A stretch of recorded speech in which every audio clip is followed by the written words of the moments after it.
Tish Dile, this is Sakina Bhatt. Welcome to Tibet This Week, a weekly news on Tibet, His Holiness the Dalai Lama and Central Tibetan Administration. Let's look at the headlines. His Holiness the Dalai Lama receives first dose of COVID-19 vaccine, resumes series of teachings. Tibetan prisoner reported in very serious condition. Tibetans and Tibet supporters observe 62nd National Uprising Day.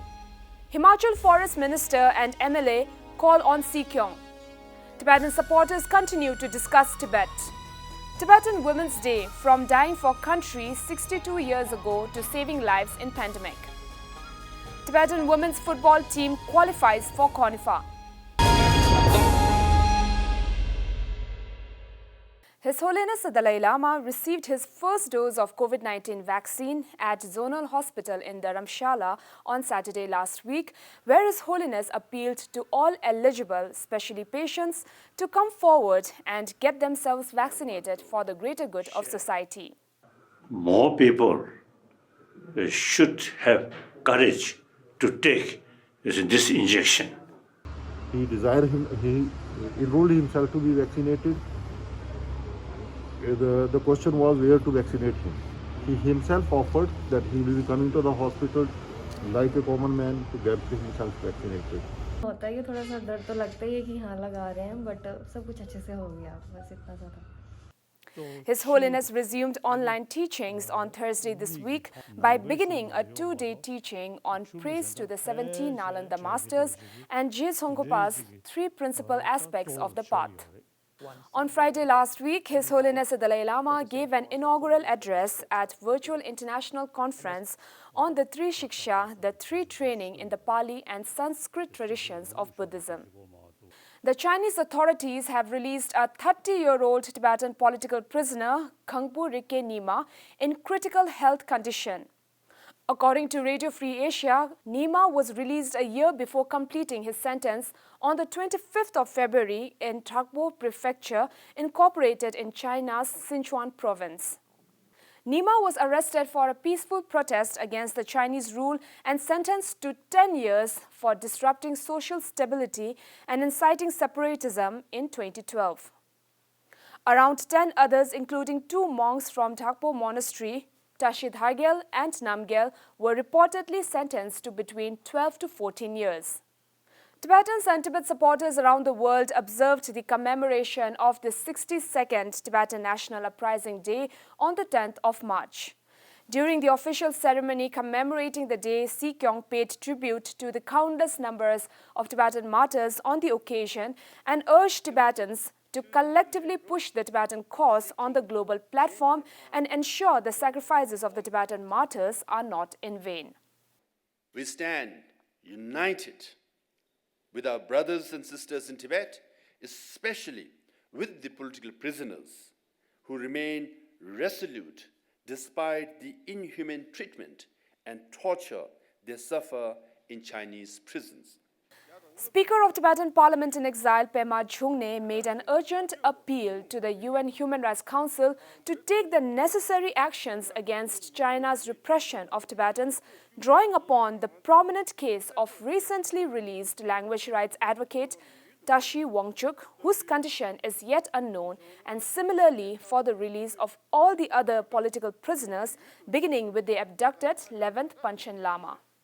Italian intergroup of parliamentarians for Tibet commemorated Tibetan Uprising Day at the Italian Parliament Conference Hall of the House of Deputies in Rome, where CTA President Dr. Lobsang Singye was invited to virtually address a press conference. And so the tragedy of Tibet continues even today. Your support means a lot to the Tibetan people. As you know, 155 Tibetans have committed self-immolation, of which 130 have died. And we just came to know, one person committed self-immolation 5 years ago. We got the information just recently. That means that the Chinese government is hiding the tragic reality inside Tibet. U.S. House Speaker Nancy Pelosi released a statement on the Tibetan Uprising Day that calls for standing up for human rights in China and not be swayed by commercial interest. In Taiwan, over 34 NGOs from across the country came together in a mass rally organized by Taiwan Tibetan Welfare Association and Human Rights Network for Tibet and commemorated the Uprising Day. The Senate of the Czech Republic, for the first time in history, hoisted the Tibetan national flag on its building, commemorating the 62nd year of the Tibetan National Uprising Day. Similarly, the mayor of the Royal Borough of Greenwich, Councillor Linda Bird, Deputy Leader Chancellor David Gardner, and the representative of His Holiness the Dalai Lama and the Central Tibetan Administration, Mr. Sonam Siring Frasi, hoisted the Tibetan national flag outside the Woolwich Town Hall, located in southeast London. The Central Tibetan Administration also held its annual prayer service in remembrance of the sacrifices made by the peaceful Tibetan demonstrators who took part in the protest of 1989 against the Chinese government and their policies on 8th March. Himachal Pradesh Forest Minister Honorable Rakesh Pathania and MLA Shri Vishal Neheria called on Sikyong Dr. Lobsang Singye in Dharamshala on Monday this week. During the discussion on smart city programs and projects for the all-round development of Dharamshala, Sikyong suggested that the city airport infrastructure could be further improved as the tourist footfall in Dharamshala continues to rise. Sikyong also requested the Honorable Minister's assistance in setting up a COVID vaccination center at Delek Hospital for greater safety of local Tibetans and Indians residing in and around Dharamshala. On behalf of the CTA and Tibetans around the world, Sikyong conveyed gratitude to the central government and the Himachal Pradesh government for their unwavering support for the Tibetan people and the just cause of Tibet. The Tibet Interest Group in the European Parliament convened a virtual conference on Thursday last week to discuss the latest developments from a European point of view. The event was hosted and chaired by member of the European Parliament, Mikulas Peksa, chair of the Tibet Interest Group. The featured panelist, member of the European Parliament, Miriam Lexman, member of the European Parliament, Francisco Guerrero, MP Samuel Kogolati and Representative Tashi Finsok delved into topics ranging from freedom of religion in Tibet and China to how the EU member states can help the EU-China Comprehensive Agreement on Investment and the latest human rights situation in Tibet, including the labor camp. We need to increase our pressure on the Commission and the member states that we are going to use the Magnitsky Act also to sanction those who are responsible for the severe human rights prosecution in China. I think it's important that MPs at the European level, but also within member states, now say things more clearly. Enough is enough. Another virtual meeting took place on last Friday where members of Parliamentary Group for Tibet in the Lithuanian Parliament were seen discussing information regarding developments in Tibet, forthcoming Tibetan elections as well as other Tibet-related issues. Central Tibetan Administration celebrated the achievements and highlighted the struggles of Tibetan women today. CTA acknowledged the sacrifices made by Tibetan women from protesting on 12th March 1959 against the illegal occupation of Tibet by Chinese Communist Party to being at the forefront of the battle against COVID-19 pandemic.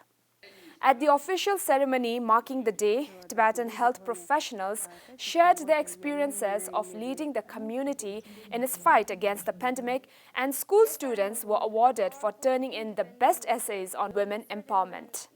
The Women Empowerment Desk of the Central Tibetan Administration brought forth the important roles that Tibetan women have played in light of this global crisis. During the pandemic, Tibetan women have also been at the forefront of the response efforts in our community. The desk highlighted data from Department of Health that shows almost 80% of all the volunteers as well as contract workers hired under COVID task force are women. Women-led organizations have contributed and helped those in need of support and protection in the community.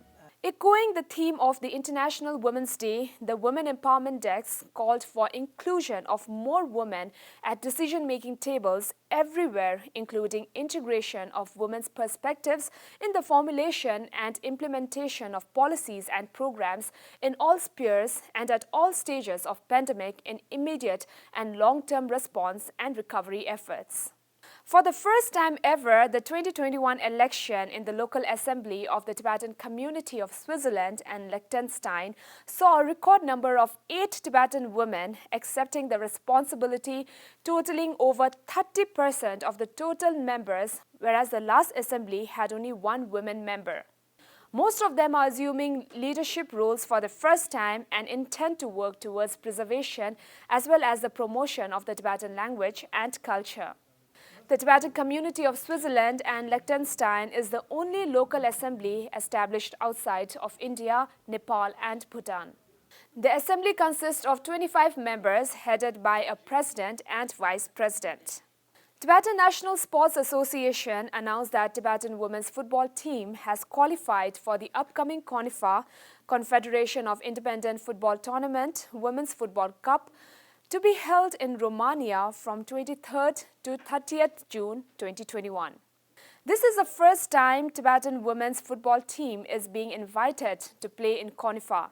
The men's team took part in the tournament in the year 2018. So much for this week. See you next time and have a great weekend.